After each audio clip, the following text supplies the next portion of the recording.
What's good, everybody? RJ Sheldon here, back with another BD Boys. As you see on the screen, my good brother James Muenchow. How we doing, brother? We're back again, man. Another week, another great week, and it is once again the crappiest week ever with weather-wise. We had a really nice weekend, and Mother Nature's like, no more of that for now. But other than that, man, interesting weekend, lots to talk about. Lots to talk about as well. Obviously, we all know the Packer game. They went ahead and won 2019 off a blocked field goal. Jordan Love was 13 of 17 from the field, 261 yards throwing, one touchdown, one interception. Josh Jacobs had 18 carries for 76 yards and a touchdown. Oh my God, Christian Watson, 4 receptions for 150 yards. You want to talk about a guy that is now in the realm of the one that's really owning the Bears last year, the years when he did play, he had a monster game. Then to go ahead and see him put on the performance that he did. I Be mean, the the freak. fact that the fact that we won this game the way we won it just made everything so much easier.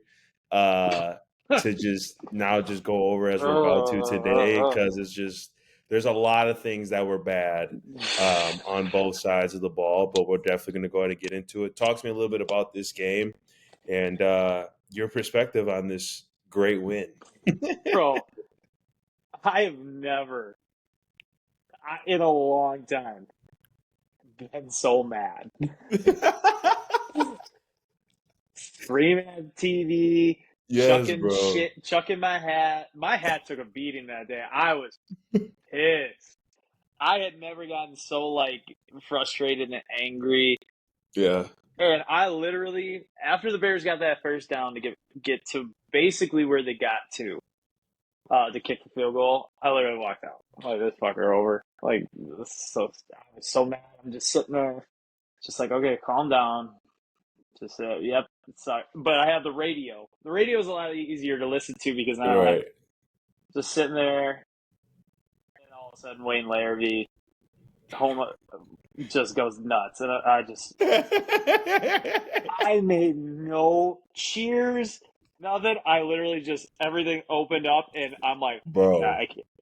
I'm like, and my first thought was, Bears are gonna bear. Like, I'm like, this doesn't happen if we're playing Minnesota. This doesn't No. happen if we're playing Detroit. This doesn't happen if we're playing San Francisco, Seattle, New Orleans. Nobody, not even Tennessee, not even in Indianapolis, not even Jacksonville. But with Chicago, I was like, I could have known this. Right. But I didn't want to. I was just like, I was, of course, the radio's ahead of my TV. I'm Right. watching at my dad's house, and he had a couple people over. I just walk in slowly, giving no, because throughout the years of having the radio on 24/7 at my house, Right. at my dad's little old roofing radio about yay big. Things older than us. It it might be. I'm gonna have to get a date, carbon copy a date on that, but it's been forever, and that thing has fallen off roofs, and we're getting off on a tangent. But that thing been through hell and back, and it's still kicking. Usually, if I'm watching a game with my dad and my stepmom is out in the kitchen doing something, or my dad's doing, and something happens, you got the little jog. You got like 8 seconds to get your ass in there to see it on TV. I wasted every second in the world where I just walked in and they're like, I can hear them. They're like, they're going to make this, and all of a sudden it's just blocked. And they're like, you heard it on the radio. I still can't fucking believe it. Like, it was, Right. oh my God. And so, like, my heart, oh my God. I was just like, I hate it. I love football. I love sports, but Right. I hate football and I hate sports at the same time. So, what to take away from this game? After all the like, what are we taking away? Offense. It was kind of a 50-50 coin. We can call it that because they had 6 possessions all game, Right. which is crazy. 5 of them, I believe, went into the red zone. You got 3 touchdowns, 1 pick, which changed the entire aspect of that game. If they get points out of that, I don't think the game is as close as it is, but it happened. Very rare, I'm going to say, mistakes from Jordan Love where he doesn't force something or make the wrong read. I Yeah. think the play was there. He just had to execute, and he didn't. So it's very rare. Usually he's throwing in double coverage. Usually he's trying to force something. This was a play where he had it, and he just missed it. So if he runs that play 20 more times, he's probably hitting Tucker Kraft 20 more times. Right. So, or 20 times in a row. So unfortunate, but other than that, I don't know. Like this red zone offense, man, it's one of the worst in the NFL statistically. We're 29th. That's Yeah, horrible.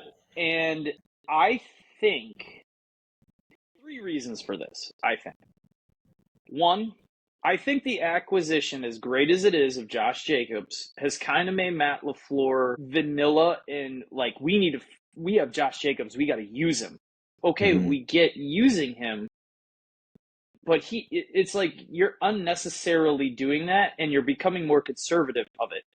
And it's not just the red zone offense, it's the entire field where they're going to run the ball on first down and teams are going to sell out for it. Okay, then you're at 2nd and 10.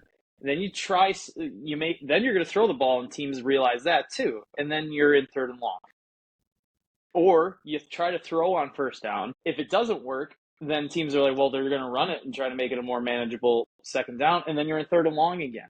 I understand you have to run the football, but he's just running it's just running the football to run the football. It's not like we're running the football to set up the play action. I don't see that a lot. I don't see guys being dragged over the middle over the top of the linebackers that you suck in from the play action.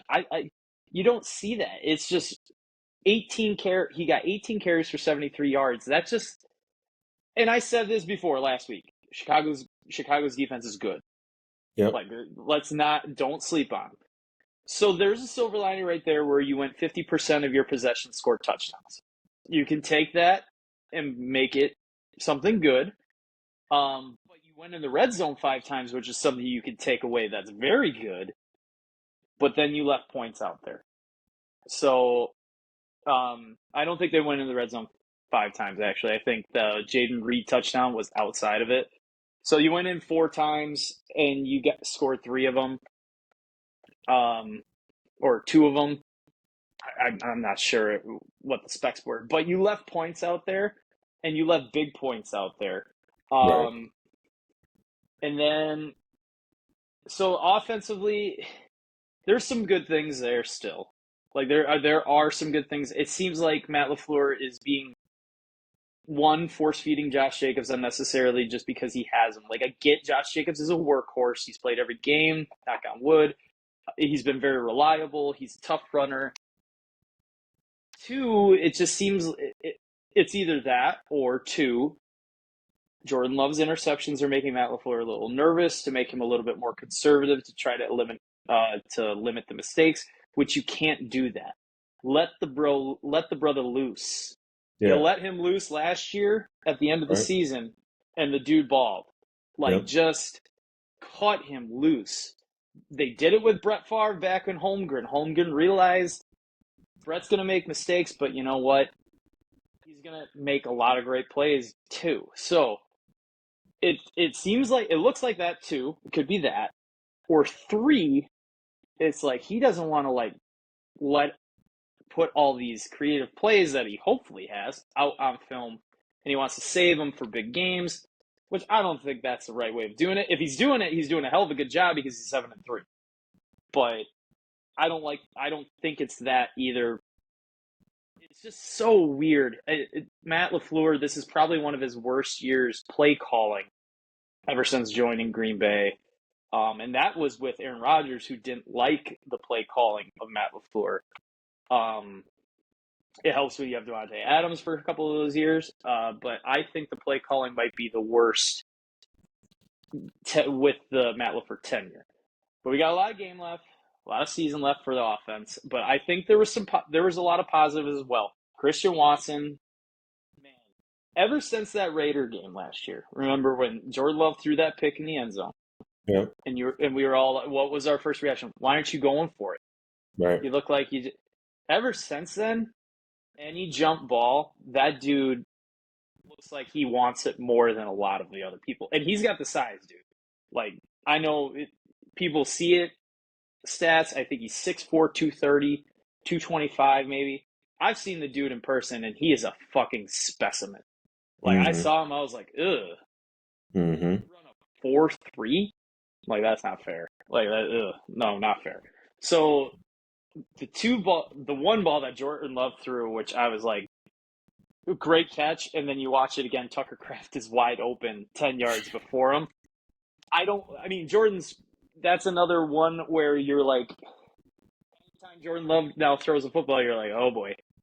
Instead of like, oh, I think he's got somebody. That's how it was last year. If he threw it deep, you're like, I think he's got somebody. Now it's, oh dear, what's going to happen? Because he out there somewhere. That was that throw. He down there somewhere. But the safety, when you rewatch it, I watched it on the All 22. He had that safety. He was behind it.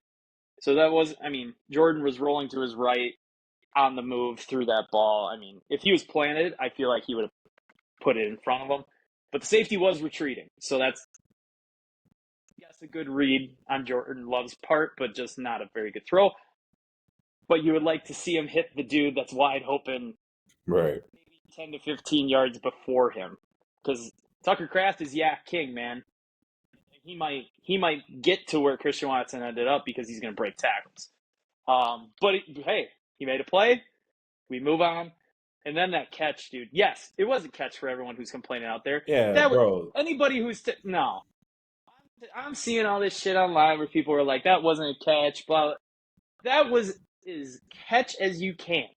The Like ball what didn't move. When he caught the he ball had didn't move. both hands on. Get out of here! That was a catch. Y'all just Yes. sorry Right. because You're y'all salty. lost. Exactly. So Christian Watson, this is where he started to hit his stride last year before the injury of the hamstring came. So hopefully we see more of that progressive, but we need guys to make more plays. Jaden Reed had 2 catches. Romeo Dobbs had 1 catch, I believe. And Tucker Kraft had 0 catches. It's just not good enough right now out of the wide receiver group. I understand there were 6 possessions. I understand. I don't know if you can say they ran the ball effectively because 18 carries for 78 yards for Josh Jacobs. I'm not sure what Emmanuel Wilson had. But I guess it worked because out of your 6 possessions, you scored 3 touchdowns. So I guess you could say you were a little efficient. It was a weird game offensively. Like it very 100%. well was. So a lot of things to work on still. I think Matt Mm-hmm. LaFleur needs to loosen this up and let go. Release the playbook as you will.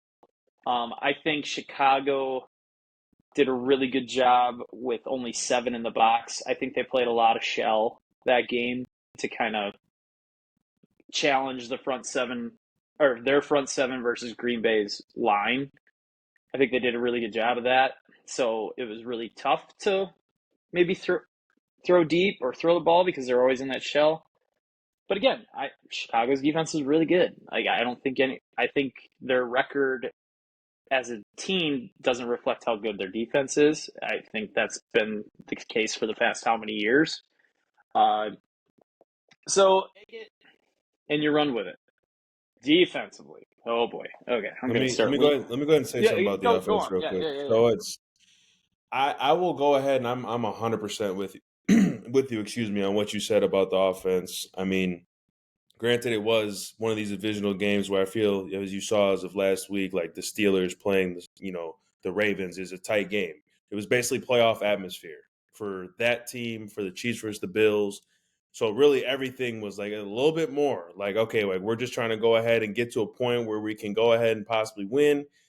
But I totally get what you're coming with because with the team that we have and what we should be doing on a day-to-day basis when we go ahead and play on every Sunday, we should be throwing the ball way more. We should be being more creative with who we have.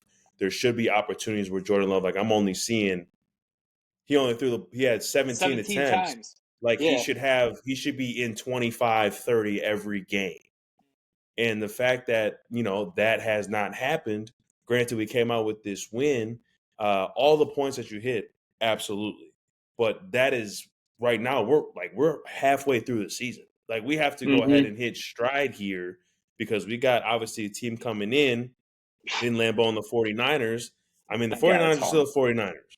Yes. But that's obviously when we get done talking about this game, but they need to go ahead and they need to get the playbook open for Love, and they really need to cut this Josh Jacobs down, like you said. I mean, I know they were trying to establish the run Yeah. in that, but it's just the team doesn't run through Josh Jacobs. The team runs through I Jordan Love. and maybe it gets better when and I've said his name every podcast for the past 4 weeks. Maybe it gets better when Marshawn Lloyd comes back because he can do the things that get like make it creative like Aaron Jones did. I mean, Aaron Jones True. was your number one back. Right. If you could put him under center, you could put him in the shotgun, you could split him out. Marshawn Lloyd can do those things to kind of spice it up a little bit, divert, make it look different, give you something else to worry about. Where Josh Jacobs he's good, he can catch the ball out of the backfield, but are you going to split him out? Are you going to motion him? No, you're not going to do that. So Marshawn Lloyd, I think, is another layer to this offense we're not seeing because you're not going to put Josh Jacobs out on a linebacker one-on-one. You're not going to have him run a route tree for him. Marshawn Lloyd can do that. I don't think Emmanuel Wilson can do that either. He's a really good change of pace back, and I think he's done very well. But Marshawn Lloyd, again, I think is that Aaron Jones type player that can maybe spice up this offense in the red zone, especially. Yeah, Like God. you could run a lot of things. Like if stuff's happening with Jaden Reed, if he's motioning behind, it's a potential that he could turn around and do it. With Marshawn Lloyd back there and Jaden Reed out there, you could run some things. Okay, who's Marshawn Lloyd's running behind? Who's going to get the ball? Okay, here he sets up, and then Jaden Reed comes back across. You could do so many things. So I think we have yet to see a layer of this offense with Marshawn Lloyd yet. But maybe I'm wrong. I'm probably wrong because I don't know shit. I'm not in the room. I don't know what's going on. So we don't know. Okay, I mean, take the win. Let's build on it. We saw some really positive things. Guys who have been quiet all season, like Christian Watson, came alive. Hopefully, Jaden Reed and Romeo Doubs have a bigger part in this offense next time. It wasn't a good complimentary football game. The other side didn't help you out. At all. And if you want to get in, let's get into that now because That was. And also add on for the offense, I fully fledged became a Jordan Love bandwagon after he went ahead and rushed that for a touchdown and dived to go ahead and put his body on the line. I was like, you know what? That right there shows me that we're gonna he looks good. Oh yeah. That bye week looked like it helped him a lot. What he did there was impressive, and I wouldn't expect nothing but that. With a bad groin or if something's tight or anything. He doesn't do that. He like waltzes out of bounds at the 3-yard line. Dude looks good. Let's hopefully he can stay healthy because if he's healthy, dude, I mean, obviously he's one of the best in the game. So I think we've done pretty well on this talking about this offense. Now let's get to the thing that put 15 years off my life. Took 15 years off my life. The defense. I'm just gonna say this. The players came out and said a version of this. Xavier McKinney and Kenny Clark came out and said that they didn't expect Caleb Williams to use his legs like they probably saw on film with the old offensive coordinator. Bears just got a new offensive coordinator, new play caller this past week. You saw right away what their game plan was.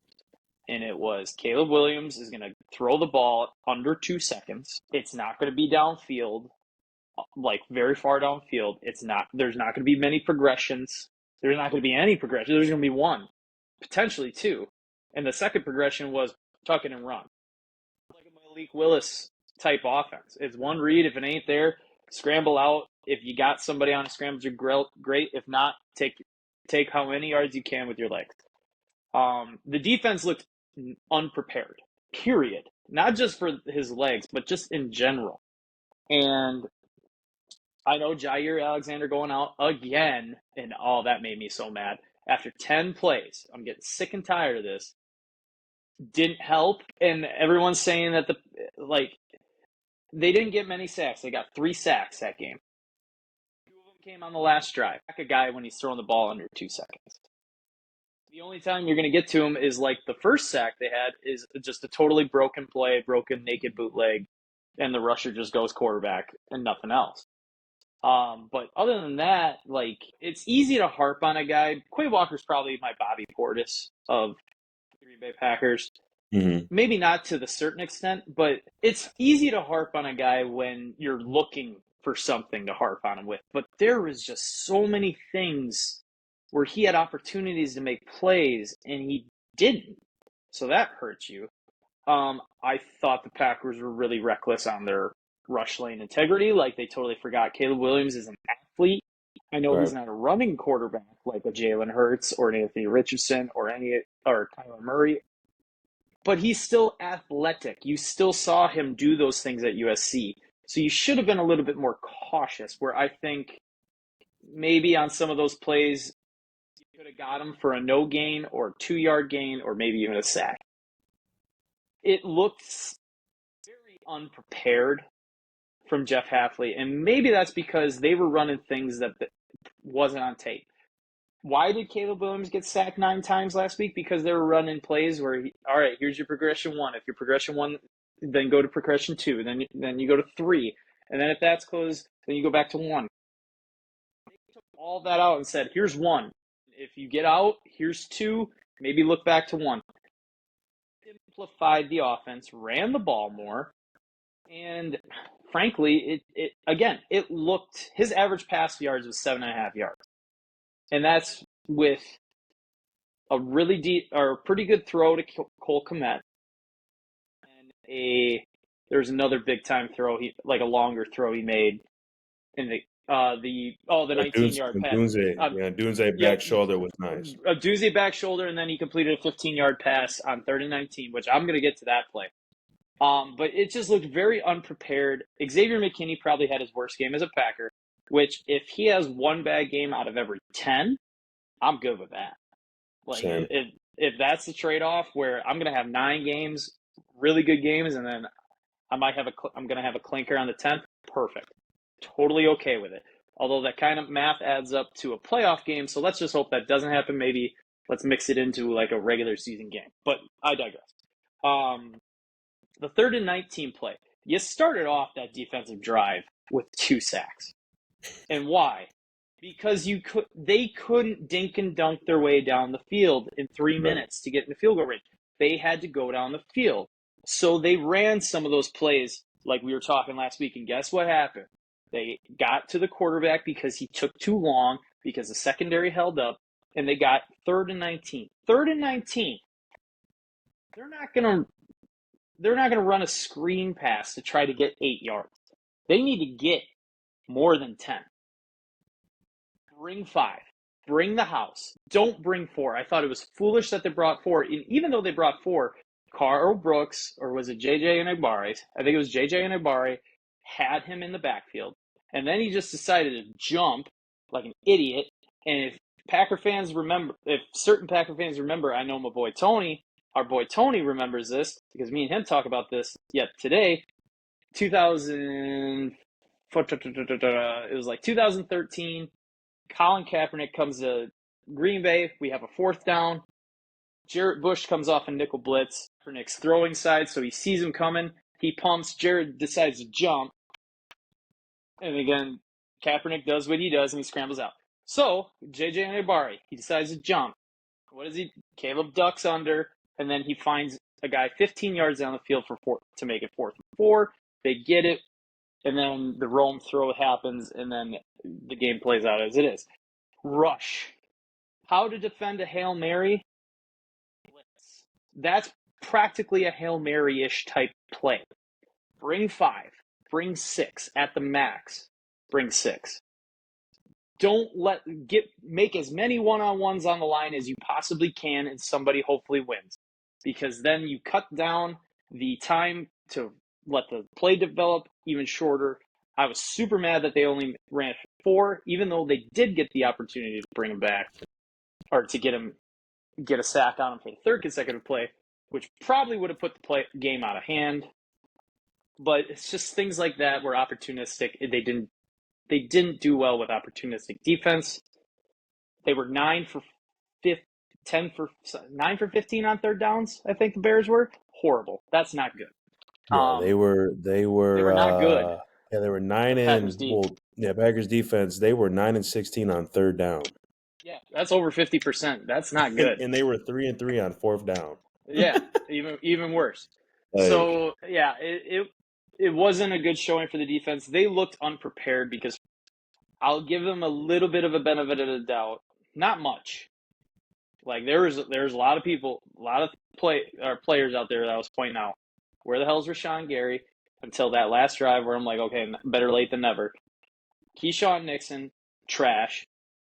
Carrington Valentine has taken a huge step back from his really, really impressive year one. I thought they found a steal with him at 7th round. Now he's playing like the 7th rounder we drafted. And then Quay Walker, just not good enough. And he played 100% of the snaps. So hopefully it gets better. If Jair comes back, hopefully it's better. But, man, defense just looked unprepared. Hopefully this coming week, they'll probably have film. Like, hey, this is the actual offense these guys are going to be running. And Bear fans say, oh, it looked better. Well, guess what? Those plays are on film now. People are going to realize how you want to play. They'll adjust to the plays that you just put on film. It's not going to get any better. Your schedule is so bad, which they win a couple games here in this next couple stretch because they have a lot of NFC North opponents. It could help Green Bay by the Bears helping knock them down a few pegs, but other than that, what Matt LaFleur said after the game in the locker room, never apologize for winning in this league. Right. So, which I saw a lot of body language. Yep, here comes the body language police. They didn't look happy. Like the vibe in the locker room seemed to me like it. I mean, remember how my senior year, your junior year, we played football against Random Lake. We won 30-6. We should have beat them like 55-0. Right. And we walked. I remember talking to our coach Tim White. He goes, "That's the first time I've ever seen a team win 30-6 like handedly, and walk off with their heads down." Yeah. Kind of the same vibe where they knew they were the better team. They just didn't play well. I mean, they won still, but there wasn't a big celebration for a huge play at the end of the game. It was just like, wow, we kind of escaped that one. So hopefully they're like, okay, that put us on notice. Another very good thing, they had 3 penalties that game. They really cut down the penalties. One of them was soft as baby poop on the Xavier McKinney penalty on Caleb Williams. If you take away that one, they had 2 penalties for 10 yards. If they have a typical penalty game, they lose that game. If they go 8 or 10 penalties for 70, whatever yard, they probably lose that game. It's not. I don't know. So they really cleaned that up. I hope that continues because the penalties just killed them through the first half of the season, and that's a 6-3 team before this game. So hopefully they can kind of bounce back, and hopefully that game we gotta tighten this up here. Kind of attitude towards them, like a little warning shot, like, hey, you can't play like that against a team like the 49ers coming in here, or else we're going to get spanked. Yeah, no, I'm definitely with you on that. The big thing for me from just this whole defensive situation is I was very disappointed in Jeff Hafley because there's no rhyme or reason that you thought me going into this game that the Bears would have over 350 yards of total offense. Yeah. Especially not having an offensive coordinator. They get a guy, and then you don't make the adjustments as a coach. I would have played single high all game long and brought the kitchen sink. And the fact that he didn't do that. Yeah, he did, but I'm just he didn't do it enough. Really. Yeah, he should have done it immediately. Right. He should have never as soon as he had the first, and this is the thing this is what the Packers' Achilles heel is right here. Because this is going to go ahead and bite us in the ass if we don't do this. This is the exact game that when you look back at it and when they have their team meetings, coaches need to make the adjustments immediately. He should have went ahead and been cover one immediately. As soon as the first drive was over, him going and running he had He had 70 yards as a Mm-hmm. quarterback. He had 9 carries for 70 yards. He was the second leading Brutal. rusher. He was the second leading rusher. Yeah. And you have no offensive coordinator, Yeah. and you allow 391 yards. You got to It's make bad. the adjustments. Yep. And the fact that he didn't make the adjustments Yeah. right there, that is not good at all. And that what makes me very worried about this football team. And Because, usually, the first half of the season, okay, we're getting picks, we're getting this, we're playing this. But when it matters, this game mattered. Any division game matters. And for me to see his situation and what he did there is not good at all. And that can never happen. Like this type of game on the defensive perspective, because now that you don't have a plan, now your players aren't playing with a plan. Jai Alexander should have been in there playing. I don't give a shit what's going on with him. Quay Walker, like you said, playing like dog shit. He should. That game right there, I don't care if we get rid of him next year, this year, whatever year. And the simple fact that we literally could not get back in the end zone, get back to the quarterback when we needed to. I'm sick of seeing it, bro. This can't happen anymore. Like this game better be a wake-up call for the whole team, like you said. Yeah. But especially for Jeff Hafley and especially for his defense, because this is not getting any easier. You look at our schedule, not getting easier. No. Yeah, we're getting into the gauntlet. I honestly thought after the second half, these defenses have proven to be second half defenses because he makes some adjustments. I didn't think it was going to be that hard of an adjustment. It's, as you said, I would have told all my corners, y'all better get ready because you're pressing the entire game.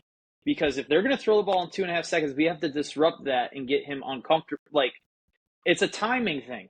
You break up the timing. One route gets broken up, his first read, all of a sudden he has to come to the second read, and the next thing you know, he panics.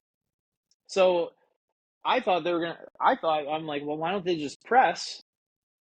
Bring 5, bring 6 every play. He started doing that the second to last defensive drive before the other one to get the ball back. He just said it's going to be 1 or 0 all game, guys, or for the rest of this drive. And he brought it, and it worked, and it got rid of it. And then I understand you don't want to get burned after the touchdown, but you have him 3rd and 19. He's gonna, if you bring a cover one, like some kind of blitz where it's mostly, maybe you leave Xavier McKinney out there, like maybe you bring a 5 to 6 man pressure and you leave Xavier X. Look at his eyes, wherever he goes, just go. Because if you bring pressure and he panics, he's just going to yeet something up there. It's not going to be a good throw. The timing's going to be off. You got to try to put pressure on him, as I said. It just wasn't a good, as I agree with you, and I think me and you are on the same page. That was not a good look for Jeff Hafley's defense. There has been some worries every now and again, but I think this is more of an indictment on certain players who may not be around for next year. I mean, I know we got 8 games to go, and this playoff race is tight. I don't think it's going to wean itself out a little bit, but you're still fighting for playoff spots. I understand Arizona, the wild card race is tight. Like, you got the Vikings up there, you got Washington up there, and Philadelphia and Washington are going to fight for the East, and then you got Green Bay in there. Like, there isn't a lot of room. Will people start weaning out? I think so, to where hopefully it becomes only 8. Hopefully it just becomes a race for seeding. That's what I hope, but this is tight. Like, the Seahawks are kind of in it. The Rams are still. The NFC West is a bloodbath too. So this isn't as easy as maybe we thought it was going to be. A lot of teams improved over this season. A lot of teams are starting to heat up. So you gotta start by winning this 49er game coming up here. You got to put up pretty good performance at home. You finally get the 49ers at home. You've been at their barn for the past, 5 to 6 years? And you never got them at home. You finally get them at home. It's going to be, I don't even know what the weather is. Look up the weather for me. It's probably going to be about 40 degrees. Yep, probably going to be around that range, about 40, 50, maybe even colder. It's a 3:30 game, so the sun's going to be down by halftime. Hopefully, maybe gets a little chilly. I know that type of weather doesn't really bother anybody, but you got to put out a good performance against the San Francisco 49ers this week. Are they the San Francisco 49ers of old? No. But are they the San Francisco 49ers still? Yes. So you got to come out hungry. This is a team that has beaten you, and you kind of beat them every now and again. Go out there, make a goddamn statement, like you did against the Rams 3 years ago. Make a statement. Get some picks. Put some pressure on Brock Purdy. Light up Christian McCaffrey. Their wide receiver core is a little banged up. You got Debo and Ray Jennings, or Juwan Jennings, I think. Is it Ray Jennings, Juwan Jennings? It was a Jennings. There's a Jennings out there. He's having a pretty good year. You gotta. Brandon Ayuk, I think he's hurt. I haven't been really following the 49ers a lot this year. You gotta come out and show out. America's Game of the Week, the national spotlight was on you last week, and now it's going to be on you again. You're at home against a team that has had your number for the past 5 to 6 years. Show up, play your game, play pissed off, and hopefully this win here against Green Bay or against San Francisco could be really huge, like really big for the Packers season. So you got to go in there where if you win this game, you could potentially really, really put yourself in a really good position to maybe get a 5 seed, maybe a 4, maybe lock in a 7 seed at least. Not lock in, but like if you keep playing well, maybe you get that 7 seed. Where if you lose this game, you're still kind of behind that 8 ball. No, it's a big game. I mean, they got that at -2.5 for the Packers, so they're expecting this one to be tight. That just shows that they usually home teams get your 3 points at home. So they're just basically saying like, we don't know. So we're just gonna give the home team points. Right. Well, let's have some fun with it. So we'll see what happens then. So that one is obviously at 3:25. I'm assuming. I think they haven't changed the time on that. No, they're gonna keep this at 3:25.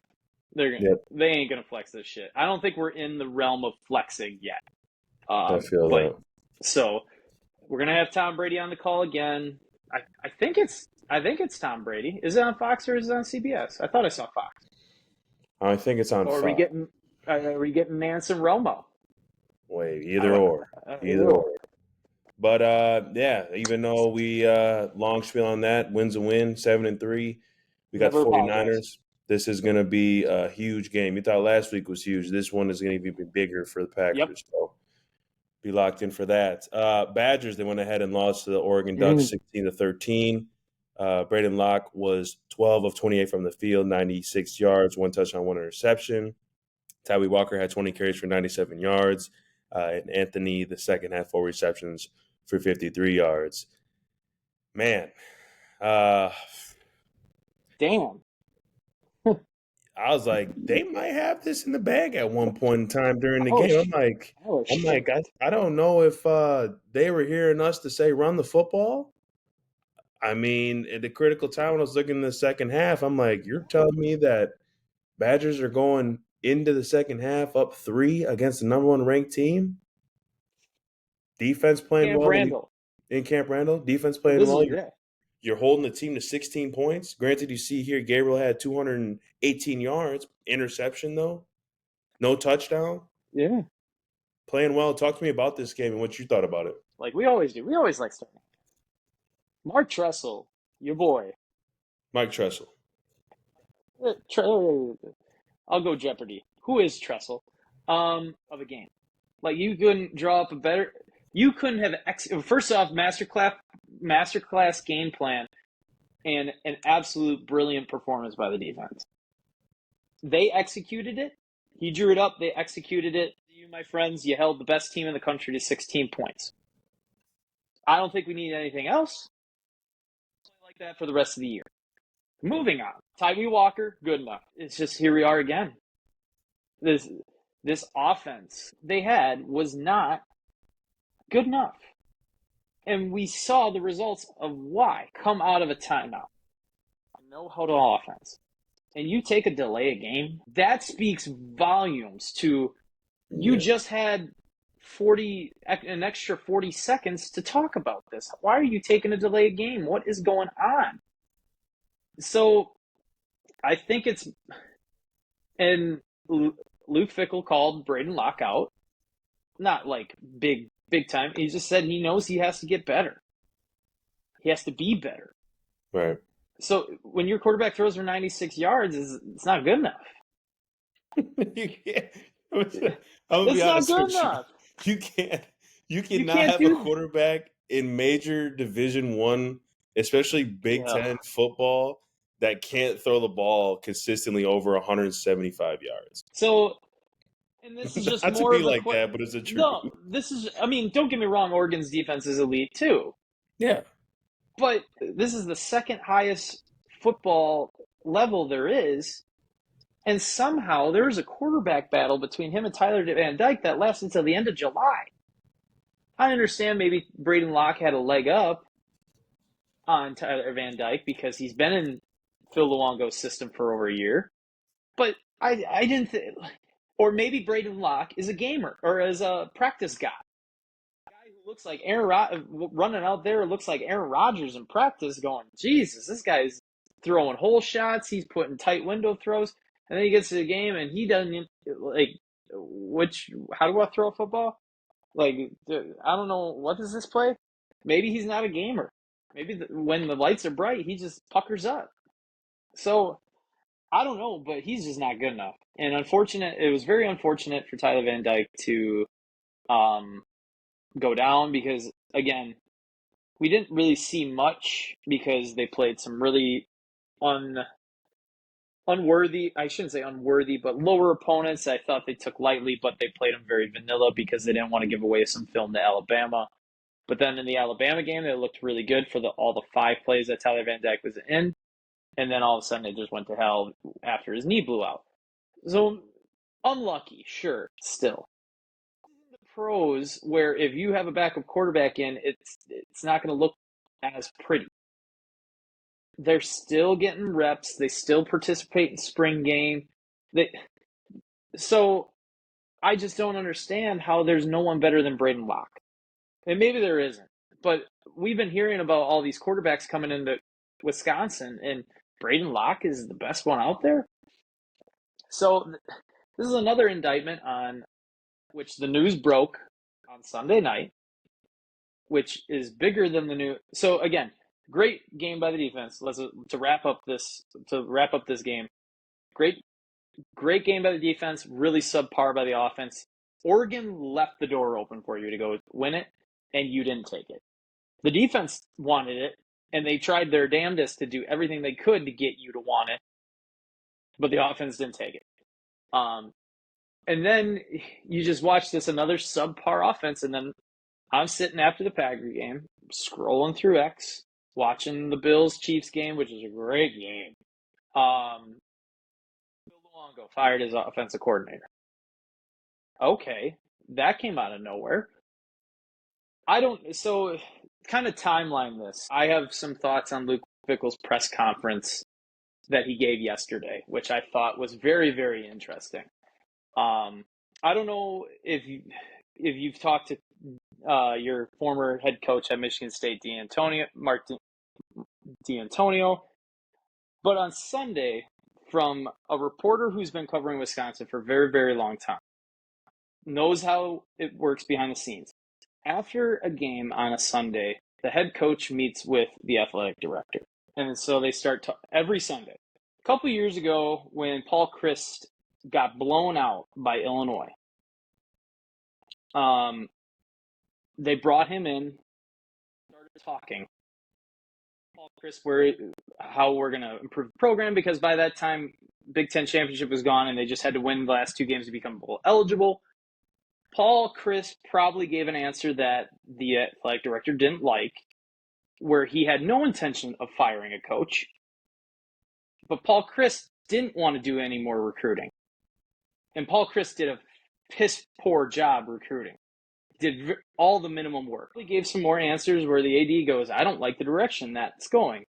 And because of that, Paul Chryst was fired. So fast forward to after this game. You just lost to number 1 by 3. Phil Luongo, in his Monday press conference, said, I had no intention of firing Phil Luongo on Sunday. He met with the AD, and then obviously the coaches meet again, and they had a chat. But Luke Fickell said it wasn't about the play calling, it wasn't about the offensive, it wasn't about the offense. I'm trying to hit this on the head as accurately as possible. It wasn't about the offense. It was about the leadership and the direction of the offense. So that screams right off the bat, like the philosophy that Phil Luongo had, and Phil Luongo wasn't going to be changing. And so Phil let him go. When Luke Fickell got hired for Wisconsin, he won that first press conference. When Matt LaFleur got hired as Green Bay Packer head coach, he lost that press conference. If you haven't seen Matt LaFleur talk his first press conference after getting hired by the Green Bay Packers, you should watch it. It's a doozy. It's bad. It is really bad. Doesn't surprise me. Luke Fickell, his first with Wisconsin, he had all of us, oh my God, here he comes. The Messiah, the football god that took Cincinnati to the Final Four, small Cincinnati to a Final Four playoff game. And now this press conference, he lost this press conference, in my opinion. He said it was an indictment on his hire of Phil Luongo because he has never worked with Phil Luongo before. Usually when a coach leaves a program, you bring people with you. Cincinnati's OC probably could have went with him. He decided not to. He never worked with him. And so that was one concerning. When Phil Luongo came in the first year, he says he wants to run an offense where it's 70% passing, 30% running. Okay. And that got all of us fired up. It got me fired up. This is what everybody else in college football is doing. This is how college football is. It's air raid, it's spread offense, sling the ball around, not much of the under center 22 personnel that Wisconsin ran back in early 2000s where Melvin Gordon was running for 436 yards. It's not that anymore, from what Luke Fickell says. So when I thought this happened, I thought, okay, he's going to bring in somebody who's going to run a pro-style offense like Jim Harbaugh did at Michigan. They're going to get back to the power football game. They're going to run the play action. Luke Fickell said, not the case. He says you can't do that anymore in Wisconsin or in modern day college football, which I kind of disagree with a little, but okay. It's not my team. He knows a lot more football. He's forgotten more about football than I will ever know. It's just, okay, so who do you bring in now? You have 2 games left, first of all. Who's calling the plays? And that was asked him. He goes, I don't know why that matters. Did you just say it doesn't matter who, what? Can you speak into my good ear, Luke? That's a wild response. I don't see why that matters. Coach, deal. Like, it's kind of in the job description to run an offense. Somebody's got to be calling plays. So it's going to be Kenny Guyton, who was old quarterback at Ohio State, wide receiver coach. That's what all the speculation is saying online from what I've been reading. I think it's going to be Kenny Guyton. And it wasn't about the play. If it wasn't about the play call, Phil Luongo. I understand if you don't see eye to eye, but if you don't there has been coaches in football history that don't get along, but they still made it work. So it's if it wasn't about the play calling, obviously they didn't see eye to eye and the chemistry wasn't there, which that happens, and then they couldn't coexist. Okay, so changes need to be made because Phil Luongo had a different idea for the offense where Luke Fickell, and it's his team, said, no, I don't like that, so we're going to make a change. So the question is, who do they go from here? Funny enough, over this past weekend, FAU University fired their head coach, Tom Peterson, I think his name is. Tom Peterson was the offensive coordinator when Luke Fickell was the defensive coordinator at Ohio State. I think that's going to be your next offensive coordinator, unless maybe Tom Peterson finds another head coaching job somewhere in Division I football. But that's who I think you go with. But the question is you have a question at quarterback for next summer because I think Tyler Van Dyke he's a senior. I don't know if he's going to fifth year. I don't know if he has any eligibility left. And then the more important thing is you have 2 more games, and your 22-year in a row bowl eligible streak, which a lot of people care about, is on the line to be bowl eligible, where you don't have to worry about an invite. Like, if you're not bowl eligible, you got to be invited. So you got Nebraska and Minnesota this weekend in Lincoln.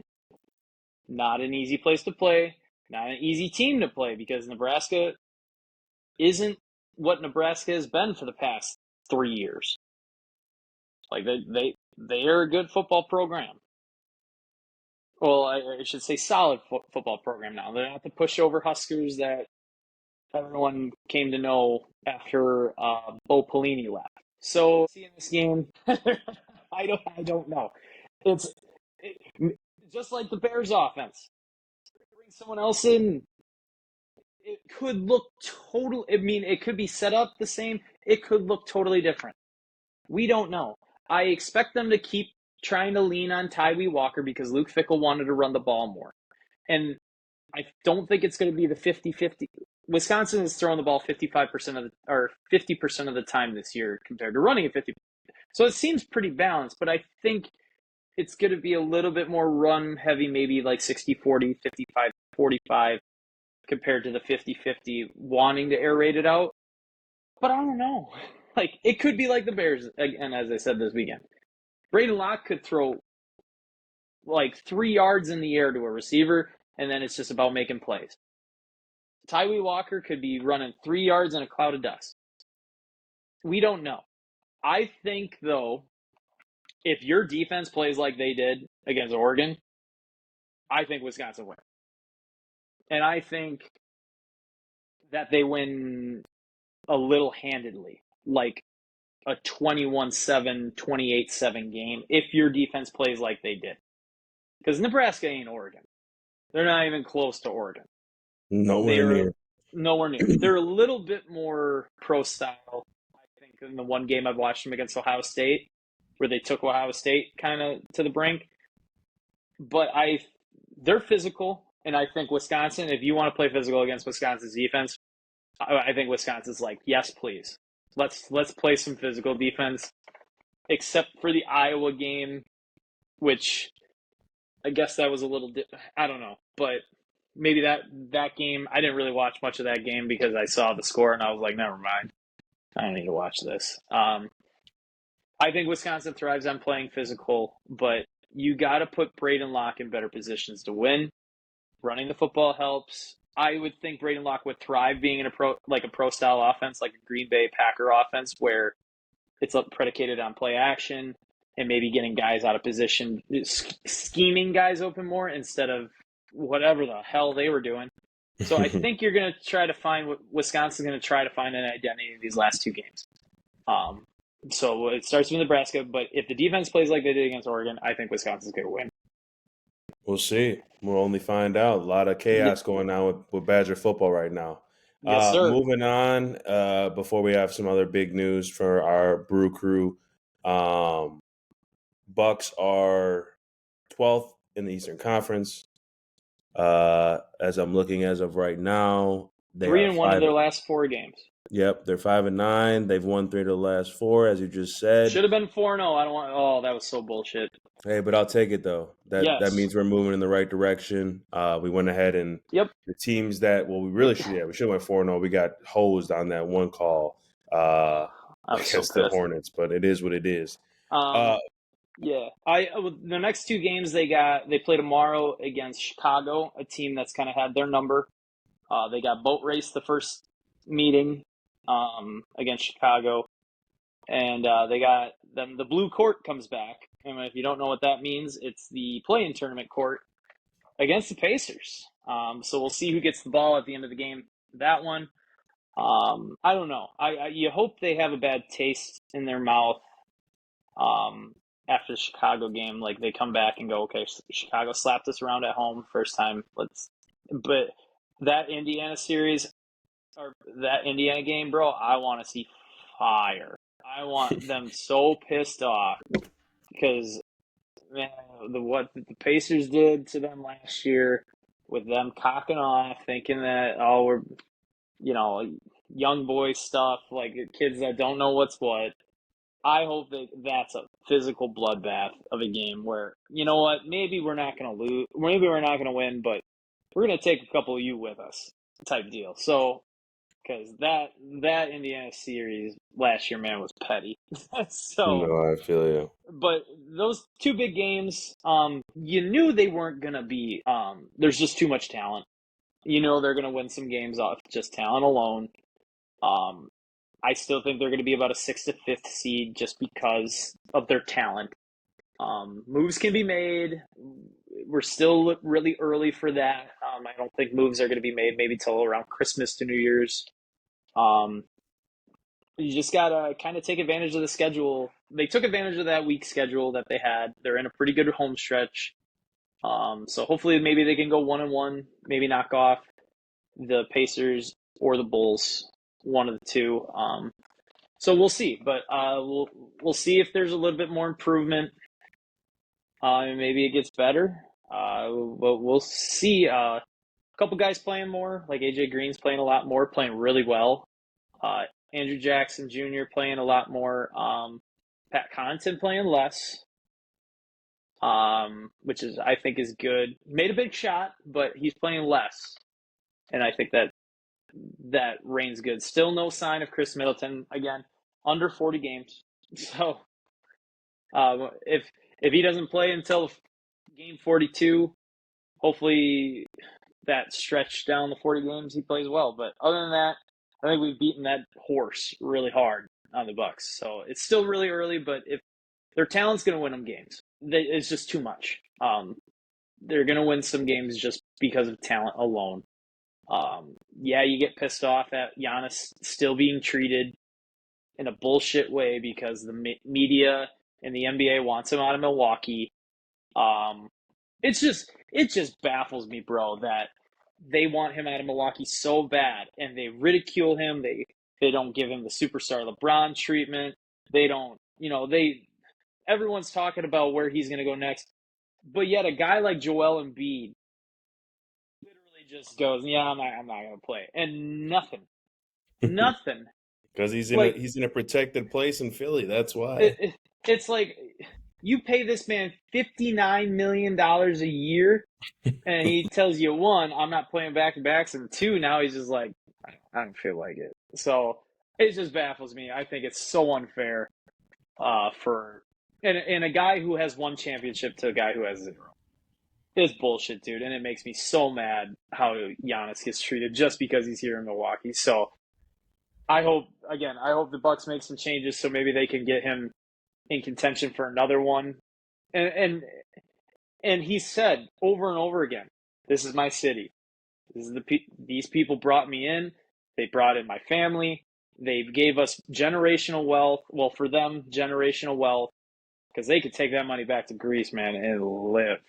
So they this is his city. This is his home. And the NBA is just like, you need to leave. Go somewhere else. Go somewhere bigger, please. Yeah, because they need someone to save. They need stories, but he's not going anywhere. Yeah, because LeBron leaving, bro. I don't know when, but that Father Time is starting to probably. He's still playing really well. He's still King James. He's still a physical specimen. 42, 41. One of the two. Maybe he has a couple more years, but he only has a couple more years. He's not going to play till he's 50. If he does, I mean, he's not going to play till he's 50. They need another Giannis, or they need another LeBron. Jokic just doesn't fit that bill. Donovan Mitchell doesn't fit that bill. Seth Curry's aging. He can't do that anymore. Ja Morant just still gets in so much trouble. Jason Tatum, they tried to force him down our throat, and we rejected that. So they're like, well, I guess we're going to give up on that. Like, who's the next big star? Like, who's the guy that brings that kind of energy like a Giannis or a LeBron? There's no one. So now they're like, get out. Get out. let's get you to LA. Let's get you to Boston. Let's get you to New York. Let's get you to Miami. And he's just like, no, I want to stay here. Like, I love it here. These are my people. So it just makes me so mad. And it's literally week after week. Oh, here's trade destinations for Giannis. Here's free agency in 2027 for Giannis. It's like Get used to it. so it just makes me so mad. And it feels like the NBA is trying to do their part to be like, if you move, bro, we'll give you those calls. Like, you ain't going to get that call on LaMelo Ball if you're like in Miami. We'll never call a thing on you.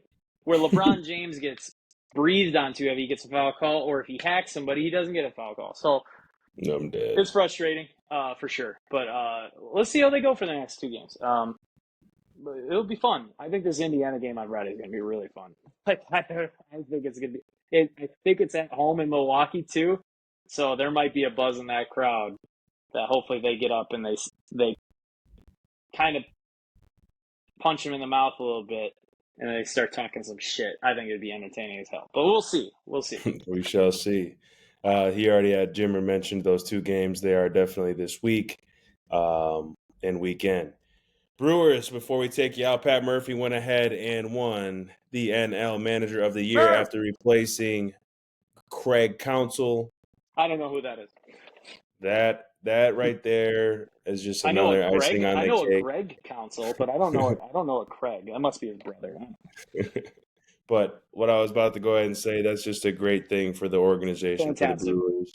We have a really special thing going on with them. Talk to me a little bit about that, as you being me being a long-time Brewers fan. First time in franchise history. I think Craig Counsell probably deserved it 4 years ago. Probably 5 years, except for last year and maybe 2 years ago. Maybe 2 years ago, he was a finalist. But I think 3, 4, and 5 years ago, he probably deserved it, and they never gave it to him.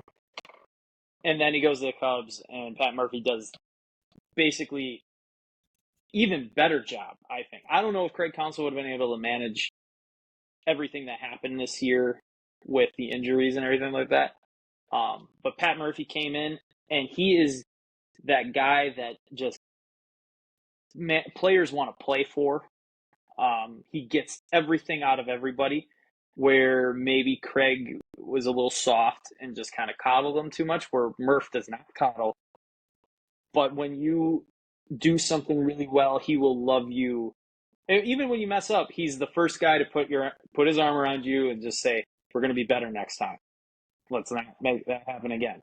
Where maybe Craig's body language would have brought him down. It just seems like guys, especially young guys, which is really, really interesting. Craig was a younger guy. I think you would see him relate maybe to the players a little bit more because he's closer to their age. Pat Murphy's an old school guy, but man, this Brewer team responds to him, and they love him, and he loves them too.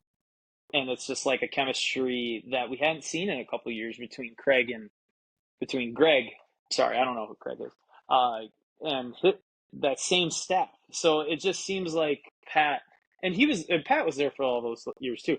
So it just seems like Pat just gels better with these guys, and these guys are responding to the way Pat Murphy responds to things better than how Craig carried himself.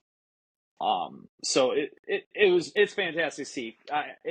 First gig in the major leagues for Pat Murphy, and he wins Manager of the Year. Couldn't be more happy. I love Pat Murphy. I'm a Pat Murphy guy through and through. I love when he gets all fired up. I love the chip that this team brings. Like, we saw within the first 12 games of 4 benches clearing altercations.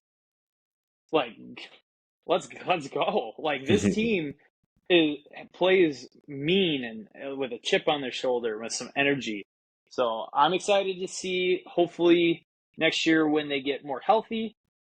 We got the winter meetings yet. Stuff could hit the fan. Some trades. I know Devin Williams will probably be on the block so they can get more young guys, which is crazy to think about because they're one of the youngest teams in the MLB already. But now we're going to possibly trade an all-star closer for more young, exciting talent. But January meeting. I think it's in January, or maybe it's December. December meetings are always exciting because, as we've seen through the Brewers, we signed Lorenzo Cain and Christian Yelich in 2018 before the 2018 series, which that season was just magic upon magic upon magic. One of the best Brewer seasons I think I've seen. I think a lot of people have seen in their lifetimes. If you didn't watch the '82 team, um, but we'll see. We got the winter meetings yet for the Brewers. Hopefully, we can be talking about a Packer playoff run. Maybe the Bucks a little bit improving, but then we get some exciting acquisitions and some new players coming in. No, absolutely. And with that, people, we appreciate you. We got some good games for obviously our Wisconsin Yes, people. sir. Packers go ahead and face the 49ers. Then you got the Badger football team facing the Nebraska Huskers in Lincoln. And then you What got time is those that Bucks game? games. It's got to be an 11 o'clock game. I would think it's probably that. Let's see. It's got to be 11. Like that's not on anybody's high priority list for. It is at 2:30. Wow. All right. Let's go. Okay. But 5-5 teams probably might be on Fox. Maybe, who knows? But network too. We'll figure that out. who knows? But yeah, you guys have a great one, Jimmer. Always a pleasure, my good brother. Yes, And sir. we'll see you guys sooner rather than later. Stay classy.